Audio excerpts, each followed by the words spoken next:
Kita berkenalan dengan tokoh Proklim di Goa, Sulawesi Selatan, Pak Jamal. Selamat pagi Pak Jamal. Pagi. Mungkin bisa cerita dulu Pak profilnya Pak. Bapak kuliah dulu di mana Pak tuh? Ya, S1-nya di mana tuh? saya Jamal dari Desa Kanrapia, Kanrapia, Kabupaten Goa, Sulawesi Selatan. Kemudian saya sebagai pemuda desa tentu ingin bagaimana memperlihatkan kepada anak-anak muda yang lain bahwa pendidikan itu sangat penting. Olehnya itu saya senantiasa kemudian menuntut ilmu, dan setelah saya selesai SMA saya melanjutkan pendidikan di Universitas Bosowa Makassar S1. Kemudian setelah jurusannya apa? Jurusan pada waktu itu adalah pendidikan. Pendidikan. Ya, Okay, SPD, Sarjana SPD. Pendidikan. Pendidikan apa? Bahasa Indonesia. Oh, bahasa Indonesia. Oke. Terus? Nah, setelah itu kemudian saya termotivasi bersama dengan teman-teman bagaimana kemudian kita bersama-sama untuk kemudian melanjutkan ke jenjang yang lebih tinggi, ke magister. Nah, selanjutnya saya bersama teman-teman kemudian melanjutkan pendidikan di Universitas Muslim Indonesia atau UMI di Makassar. Itu jurusan apa Pak? Saya mengambil jurusan Magister Manajemen. Magister Manajemen. Itu tahun berapa lulus? Lulus tahun 2014. 2014, berarti sudah S2 2014 ya? Ya, sudah. Oke, nah mulai menekuni sebagai penyuluh pertanian sejak kapan Pak? Sebelum saya selesai, sebenarnya saya sudah bersama dengan teman-teman, pemerintah, untuk kemudian mendirikan satu wadah rumah baca. Dan setelah saya selesai kuliah di Magister, kemudian saya pulang kampung, jadi dikenal sebagai sarjana pulang kampung. Itu tidak bekerja itu? Intinya kan kita di pertanian ini, di desa ini penghasil sayuran. Oh, sayuran. Olehnya itu kita ingin bagaimana pendidikan selesai, kembali ke kampung bertani, dan bagaimana kemudian menjadikan kampung ini bisa lebih maju, menjadikan pertanian semakin maju, modern dan mandiri. Oke. Nah, penyuluh itu mulai tahun berapa? Bapak menyuluh pertanian sayur di sini itu dimulai tahun berapa Pak? Bisa dikatakan tahun 2014. 14. Ya, jadi sejak saya selesai kuliah, kemudian mendirikan satu wadah, kemudian wadah itu kami berkumpul bersama petani, kemudian namanya apa Pak wadahnya? Wadahnya itu bernama Rumah Koran. Rumah Koran, berarti Rumah Koran 2014. 2014. Oke. Nah, gerakannya apa itu? Tentang apa? Dia gerakannya adalah gerakan cerdas anak petani. Dengan menyasar 3 peserta didik. Pertama anak petani, pemuda tani, dan petani tua. Yang diajarkan apa misinya? Persatu mungkin pertanian, terus apa lagi itu? Dia gerakannya adalah bagaimana ada gerakan promosi, edukasi, dan pasar tani. Jadi gerakannya bagaimana pertanian dari hulu sampai hilir. Itu bisa dimajukan. Dari menanam sampai ke pemasarannya ya. Dari menanam sampai pemasaran agar petani ini bisa untung dari hasil budidaya. Iya. Terus kemudian baru ke Proklim. Nah, Proklim. Setelah itu kami kemudian melihat bahwa desa kami ini memiliki potensi di Desa Kanrapia. Akhirnya kami melihat, ternyata yang kami lakukan ini sejalan dengan Kementerian Lingkungan Hidup dan Kehutanan Republik Indonesia. Sejalannya di mana itu? Sejalannya adalah salah satunya bagaimana kemudian dari pertanian anorganik menjadi pertanian organik. Yang kedua adalah karena lokasi kami di desa kami penghasil sayur, tentu membutuhkan air. Nah, bagaimana kemudian mata air terus dijaga, sungai terus kita bersihkan, bagaimana kemudian pola tanam yang kemudian kita terus perbaiki. Akhirnya lingkungan kami tetap asri, penghijauan tetap ada, air terus mengalir, dan akhirnya ada air yang kita gunakan untuk bertani. Iya. Untuk aktivitas Pak Jamal awalnya dari satu dusun ya? Aktivitas pertama itu kami membentuk satu basis, yaitu di dusun kami sendiri di Dusun Bontolebang. Bontolebang itu yang tadi yang koran apa namanya? Ya, Rumah Koran. Ya. Oke. Nah, setelah itu ikut Proklim tahun berapa itu Pak? Saya ikut Proklim tahun 2020. 20 ya. Itu meraih Proklim utama ini. Yang ini ya. Ini mendapatkan Proklim utama 2020 ya. Oke. Terus setelah itu Pak, sepertinya ini kan banyak prestasi-prestasi yang Bapak dan kelompok Bapak raih nih ya. Alhamdulillah. Mungkin bisa diceritakan secara urut Pak, dari tahun ini kan Proklim 2020, atau mungkin sebelumnya pernah dapat penghargaan Pak?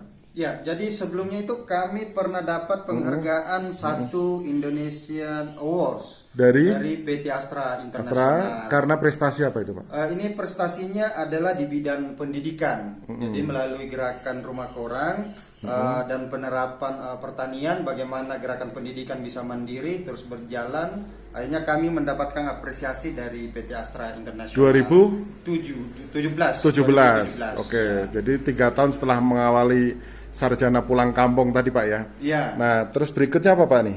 Berikutnya itu kami dari Semen Indonesia pernah dapat juga milenial berkarya. Tahun berapa itu, Pak? Ini tahun 2018. Iya. Ya, kemudian kembali ke tahun 2018 juga kami dapat salah satu komunitas terbaik juga di Kementerian PUPR. Sebagai apa itu? Dia sebagai komunitas terbaik. Komunitas peduli sungai terbaik. Oh, karena peduli sungai. Ya, jadi terkait dengan sungai, bersih-bersih sungai, menjaga mata Di sini air. sungai apa yang jadi Namanya Sungai Tanggara. Tanggara? Tanggara, iya. Cukup besar atau sungai? Sungainya sederhana, tetapi kami berada di hulu. Jadi dari mulai mata air sampai Iya. Jadi kami ketika menjaga itu berarti di hilir juga akan merasakan dampak positifnya. Oke, nah berikutnya, Pak. Berikutnya di 2018 juga kami dapat HKTI Innovation Awards. Itu tingkat nasional ya? Ini di tingkat nasional. Dan alhamdulillah kami diundang ke Istana Negara pada waktu itu. Ketemu Pak Presiden? Jokowi, Pak Jokowi. Luar biasa ya. Oke. Terus yang ini yang ada lambang kayak selanjutnya kami juga pernah dapat dari Atmajaya, yaitu dia Atmajaya Jakarta ya? Itu Franseda Awards. Oh, Franseda Award. Ya, itu Franseda. untuk penghargaan apa itu? Dia di bidang pendidikan juga. Pendidikan ke masyarakat. Edukasi ke petani tentang pertanian organik, ekonomi dan lain sebagainya. Oke. Terus selanjutnya dari kegiatan dan apresiasi, akhirnya di tahun 2020 kami dapat plakat penghargaan tropi Proklim utama ya, dari Proklim utama. Oke. Selanjutnya di tahun 2021 ya 1 tahun setelah dapat trofi Proklim utama, akhirnya dari PT Astra kami dijadikan sebagai kampung berseri Astra. Oh ya, program KBA ya itu ya. Program KBA yang akan fokus membina dan memajukan 4 pilar. 4 pilar apa saja itu, Pak? Salah satunya itu 4 pilar itu adalah pertama pilar pendidikan, pilar kesehatan, pilar lingkungan, dan pilar kewirausahaan. Oke.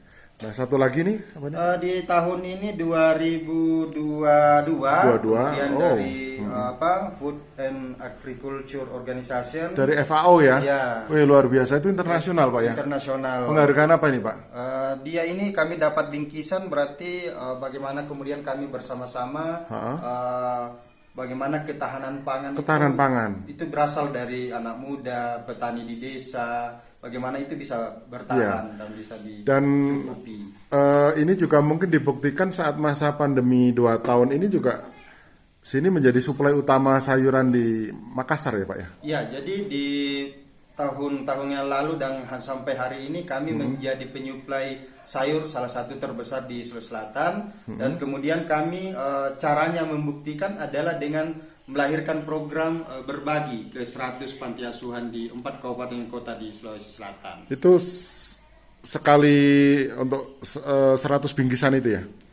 Itu dia 1 kali dalam 1 bulan itu atau 2 kali kami seumpama 10 panti bulan ini, nanti berikutnya 10 panti lagi atau 20 panti lagi. Tapi secara daftar itu ada 100 panti asuhan yang bergilir. Oke.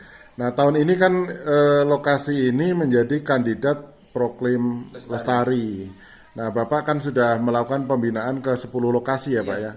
Nah, bisa diceritakan mungkin 10 lokasi itu berada di mana saja gitu, Pak? Iya, jadi beberapa lokasi atau 10 lokasi binaan itu berada di 10 dia berada di 5 desa di Kecamatan Tombolopao. Oke. Dan ada 9 dusun di 1 kecamatan itu.